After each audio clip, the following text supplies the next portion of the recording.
చాలా మందికి తెలియదండి దేవుని వాక్యము ఎట్లనో తెలుసా? వాక్యము హెచ్చరించి గద్దించాడు అనుకోండి, నన్ను అన్నారంటారు. దేవుడు నిన్ను ప్రేమించి ఖండిస్తున్నాడు, గద్దిస్తున్నాడు, నిన్ను సరిచేస్తూ ఉన్నాడు. ఎందుకో తెలుసా? నువ్వు బాగుపడాలని. అందుకే బాగా వింటే బాగుపడతావు, బాగా వినకపోతే ఏమవుతావు? బాధపడతావు.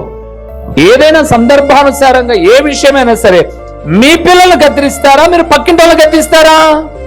మీ పిల్లల్నే గద్దిస్తారు మీరు. ఎందుకంటే వారి మీద మీకు ఎంతో బాధ్యత ఉంది కాబట్టి, వారు ప్రయోజకులు కావాలన్న తపన మీకుంది కాబట్టి గద్దిస్తారు వాళ్ళని.